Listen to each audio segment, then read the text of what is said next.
Welcome back. Avengers Endgame brought in more than $1 billion at the box office this weekend. Yeah, Matt Perrin says he is not giving away any spoilers in your Monday Movie Music. I'm still not listening.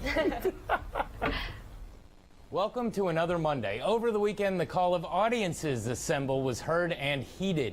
Avengers Endgame destroyed the box office, bringing in 90% of the overall gross. The records it has broken, both foreign and domestic, are way too numerous to list, but it has already surpassed $1.2 billion worldwide, and based on multipliers, there are still more records to be broken. As far as the movie itself, was it a masterpiece worthy of the GDP of smaller countries? I'd like to reiterate before I even start that this is going to be a very general review with absolutely no spoilers whatsoever. I do not want pitchforks and torches at the studio door or at my house either.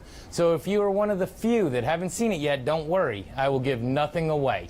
In fact, this review will probably be a little shorter than most, just to be safe. But let's do it. Here's my take on Avengers Endgame. Our movie begins a couple of weeks after the events of Infinity War, with the remaining members of the Avengers dealing with their failure. Nebula and Tony are adrift in space after the battle on Titan, and the other stragglers dealing with the aftermath on Earth. After racking their brains to no avail, we see the passage of time. Everyone has gone their own way, with some doing their best to move on, while Natasha is still trying to run things at Avengers headquarters. Suddenly, with the return of an Avenger thought to be lost, new ideas are tossed around, and the smallest inkling of a new plan is formed. The trick will be to get everyone back together, as some have lost their way. But we once again get to see the remaining Avengers assemble to attempt to right the atrocity of years prior. As the movie progresses, we get to see several moments of nostalgia as the team goes all or nothing to attempt to undo the actions of the Mad Titan and ensure that his evil plans are stopped once and for all. The action never stops as we, the audience, forgo all bathroom breaks during the 3-hour marathon film in order not to miss the smallest detail. A roller coaster ride ensues with emotions scattered all over like the pre-found Infinity Stones. And when the end is finally reached, neither you nor the Marvel Cinematic Universe will ever be quite the same. Alright, I made it through, and I must say that was the most general, plotless, devoid of any content overview I have ever done.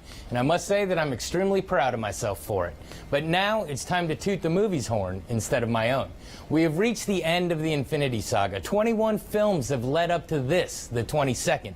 It's like taking a big breath, holding it as long as you can, and then letting all the air rush out. I can't imagine all the work and forethought it took to get here, but oh, what a big old bow they tied around this at the end. I mean, wow. You get all the feels with this film. Make a checklist of all the emotions you can think of, and if you're a Marvel fan, you can check each one off as you watch this. Every character arc gets completed. Everything you've been waiting for is delivered. This film leaves you wanting nothing except, of course, the bathroom, since you haven't dared to leave your seat. The cast is fantastic, and of course we all knew this would be the last Stan Lee cameo, and it's refreshing and sad when it happens. Of all the MCU movies, this one nails the humor. Every joke is hilarious and lands with perfection. People have wondered if the Infinity Saga ending, if DC was poised to take over the superhero market. Well, if they can't master humor to this level, it will never happen. Marvel has taken what it's learned to heart, and we get a nice nod to the strength of their female superheroes. Of course, with a movie of this type, and I don't mean superhero films, but still don't want to spoil anything, there are some continuity errors. But they actually make a humorous attempt to explain those away, so that would be my only gripe, but it's a minor one at that. I'm so happy I got to see this without it being spoiled for me, so I've done my best to return that favor to you. P.S. I've done something a little different today as a small Easter egg nod, but it's pretty subtle, and I'll be amazed if anyone figures it out and how it relates to the movie. Let me know if you spot it. This has been your Monday Movie Music. Back to you. All right, I can put this back in now. Yeah. All right, coming up, Tyler Ryan has one last look at the forecast. ABC Columbia's News at Noon continues in just a few moments.